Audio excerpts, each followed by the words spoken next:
வழிபாட்டு உரிமை உண்டு, அத்துமீறி சின்னங்களை வைக்க முடியாது. ஜனாதிபதி ரணில் திட்டவட்டம். ஹம்பாந்தோட்டை சீன உக்தியில் பாரிய பங்கு வகிக்கும் பாகிஸ்தான், இந்தியாவிற்கு புதிய சிக்கல். 80 வயது தலைமை போதகரால் சிறுமிகள் பாலியல் வன்புணர்வு, யாழில் சம்பவம். வடக்கில் வாழும் அனைத்து இன மக்களுக்கும் வழிபாட்டு உரிமை உண்டு, அதை எந்த தரப்பும் கேள்விக்கு உட்படுத்த முடியாது என ஜனாதிபதி ரணில் விக்ரமசிங்க தெரிவித்துள்ளார். எனினும் அத்துமீறி வழிபடவோ அல்லது வழிபாட்டு சின்னங்கள் வைக்கவோ முடியாது எனவும் அவர் சுட்டிக்காட்டியுள்ளார். இந்த விடயம் தொடர்பில் ஊடகம் ஒன்றுக்கு கருத்து தெரிவிக்கும் போதே அவர் இந்த விடயத்தை குறிப்பிட்டுள்ளார். மேலும் தெரிவிக்கையில், வடக்கில் மத ரீதியில் அண்மை காலத்தில் எழுந்துள்ள பிரச்சினைகளுக்கு விரைந்து தீர்வு காணப்படும். இந்த பிரச்சினைகளை வைத்து அல்லது பிரச்சினைகளை மேலும் தூண்டிவிட்டு எவரும் அரசியல் லாபம் தேட முயலக்கூடாது. நீதிமன்ற வழக்கில் ஒரு பிரச்சினை இருந்தால் நீதிமன்றத்தின் தீர்ப்புக்கமைய அரசாங்கம் நடவடிக்கை எடுக்கும். எனினும் வடக்கில் மத ரீதியில் எழுந்துள்ள பிரச்சினைகளை வளர விடாமல் சம்பந்தப்பட்ட தரப்பினருடன் நேரில் விரைந்து தீர்வு காண்போம் என குறிப்பிட்டுள்ளார். இருபாலையில் உள்ள கானான் ஜெப ஆலயத்தின் கட்டுப்பாட்டில் இயங்கிய மாணவர் விடுதியில் தங்கியிருந்த சில சிறுமிகள் அங்குள்ள தலைமை போதகரால் பாலியல் வன்புணர்வுக்கு உட்படுத்தப்பட்டுள்ளதாக விசாரணைகளின் போது தெரியவந்துள்ளது. இதனையடுத்து தலைமை போதகரை கைது செய்வதற்கு கோப்பாய் காவல்துறையினர் முயற்சிகள் மேற்கொண்ட போதும் அவர் தப்பிச் சென்றுள்ளார் என தெரிவிக்கப்படுகின்றது.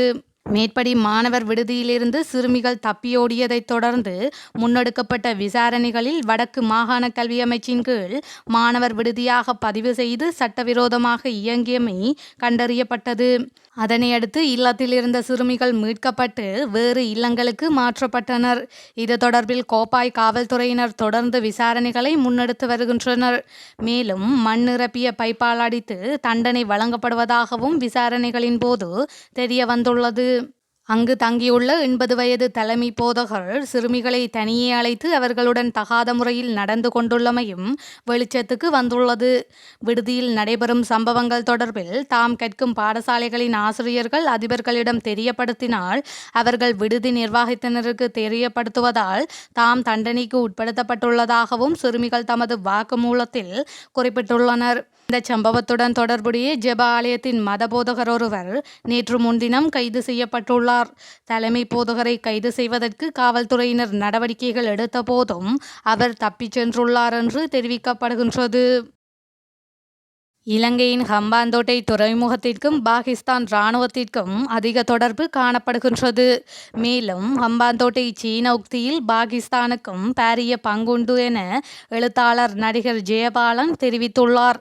ஊடகத்திற்கு வழங்கிய நேர்காணலில் கலந்து கொண்டு கருத்து தெரிவிக்கும் போதே அவர் இவ்வாறு தெரிவித்தார். இதன்போது மேலும் கருத்து தெரிவித்த அவர், சீனா தனது இரண்டாவது கூட்டாளியாக ரஷ்யாவை கொண்டுள்ளது போல் இந்தியாவை தனது இரண்டாவது கூட்டாளியாக மாற்ற அமெரிக்கா முயற்சிக்கின்றது. அமெரிக்காவுடன் சேராமல் இந்தியாவால் சீனாவை கட்டுப்படுத்த முடியுமா என்ற கேள்வி எழுந்துள்ளது. சீனா தான் நினைத்ததை செய்யும் நாடாகத்தான் இருக்கின்றது. குறிப்பாக சர்வதேச சட்டங்களை பெரிதாக சீனா பொருட்படுத்துவதில்லை. இலங்கையின் ஹம்பாந்தோட்டை துறைமுகத்திற்கும் பாகிஸ்தான் இராணுவத்திற்கும் அதிக தொடர்பு காணப்படுகின்றது. ஹம்பாந்தோட்டை சீன உக்தியில் பாகிஸ்தானுக்கும் பாரிய பங்கு உண்டு.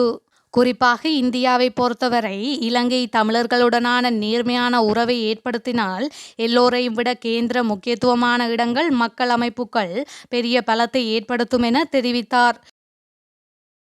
2019 நியூசிலாந்துக்கு ஆபத்தான கடல் பயணத்தை மேற்கொண்ட இலங்கையர்கள் தொடர்பான புதிய தகவல்கள் தற்போது வெளியாகியுள்ளன. இவர்கள் காணாமல் போயிருக்கலாம் என நியூசிலாந்தின் ஊடகம் ஒன்று நேற்று செய்தி வெளியிட்டுள்ளது. நியூசிலாந்தை சென்றடைவதற்கு முயற்சிகளை மேற்கொண்ட புகலிட கோரிக்கையாளர்கள் தொடர்பில் அந்த நாட்டு அரசாங்கத்தின் ஆவணங்களில் இலங்கையைச் சேர்ந்த 248 பேருடன் காணப்பட்ட மீன்பிடி படகை மீண்டும் காணவில்லை என குறிப்பிடப்பட்டுள்ளதாக தெரிவிக்கப்படுகின்றது. 2019 ஆண்டு ஜனவரி 12 ஆட்கள் பயணிக்கும் படகாக மாற்றப்பட்ட 27 மீட்டர் ஆழ்கடல் மீன்பிடி படகு இந்தியாவிலிருந்து 248 தமிழர்களுடன் புறப்பட்டது. அந்த படகு ஆஸ்திரேலியா அல்லது நியூசிலாந்தை சென்றடைய முயற்சி செய்திருக்கலாம் என நியூசிலாந்து அரசாவணங்கள் தெரிவித்துள்ளன. அதன் பின்னர் அந்த படகில் இருந்தவர்கள் தொடர்பாக எந்த தகவலும் இல்லை என நியூசிலாந்தின் ஆவணங்கள் தெரிவித்துள்ளன. இது தொடர்பான விசாரணைகளின் போது கைது செய்யப்பட்ட பிரபு தண்டபாணி என்ற நபர் குறிப்பிட்ட படகு நியூசிலாந்துக்கே சென்று கொண்டிருந்ததாக இந்திய காவல்துறையினருக்கு தெரிவித்துள்ளார். பெருமளவு எண்ணிக்கையிலானவர்கள் நியூசிலாந்திற்குள் நுழைவதற்கு மேற்கொள்ளப்பட்ட முயற்சிகள் தொடர்பான அந்த ஆவணங்களில் தமிழர்கள் கேரளாவிலிருந்து நியூசிலாந்துக்கு அல்லது ஆஸ்திரேலியாவுக்கு செல்வதற்கு மேற்கொண்ட முயற்சி தொடர்பாக காணாமல் போயுள்ளதாக தெரிவிக்கப்பட்டுள்ளது. இந்த அகதிகள் மிக மோசமான நிலையில் வாழ்ந்ததாக இந்த கட்டுரையை எழுதிய KP சைக்ரான் என்பவருக்கு காவல்துறையினர் தெரிவித்துள்ளனர். தங்கள் பயணத்தை பாதுகாப்பு தரப்பினர் கண்டுபிடிப்பதை தவிர்ப்பதற்காக 25 நாட்கள் நீடித்த படகு பயணத்தின் போது அவர்கள் GPS சாதனங்களை பயன்படுத்துவதை தவிர்த்துள்ளனர். இந்த படகு நீரில் மூழ்கி இருக்க வேண்டும் அல்லது இலங்கை அதிகாரிகள் இவர்களை கைது செய்திருக்க வேண்டும். இதனால் அவர்களுக்கு ஆபத்து ஏற்பட்டிருக்கலாம் என ஒரு காவல்துறை உத்தியோகத்தர் தெரிவித்துள்ளார். எவ்வாறு இருப்பினும் அவர்கள் உயிரிழந்திருக்கலாம் எனவும் அவர் தெரிவித்துள்ளார். சர்வதேச பொருளாதார வளர்ச்சியில் 50% பங்கீடு இந்தியா மற்றும் சீனா கையில் உள்ளதாக சர்வதேச நாணய நிதியத்தின் தலைமை நிர்வாக இயக்குனர் கிறிஸ்டலினா ஜோர்ஜீவா தெரிவித்துள்ளார். இது தொடர்பில் மேலும் கருத்து தெரிவித்துள்ள அவர் 2023ஆம் ஆண்டு பொருளாதார வளர்ச்சியடையும் சந்தைகளை பார்க்கும்போது ஆசியாதான் மிகவும் பிரகாசமாக உள்ளது. அதிலும் முக்கியமாக இந்தியா மற்றும் சீனா 2023ஆம் ஆண்டு சர்வதேச பொருளாதார வளர்ச்சியில் முக்கிய பங்கு வகிக்கும். ஏனைய சந்தைகள் சரிவு பாதையில் உள்ளது. கடந்த சில வருடமாக சர்வதேச பொருளாதாரம் கொரோனா தொற்று, ரஷ்யா உக்ரைன் போர் மூலம் பாதித்து வருகின்றது. இதில் முக்கியமாக 2022ஆம் ஆண்டில் ரஷ்யா உக்ரைன் போர் காரணமாக 6.1% இருந்த சர்வதேச பொருளாதார வளர்ச்சி பாதியாக குறைந்து 3.4% குறைந்துள்ளது. 2023ஆம் ஆண்டில் வல்லரசு நாடுகள் மந்தமான பொருளாதார வளர்ச்சியை பாதிக்க உள்ளது.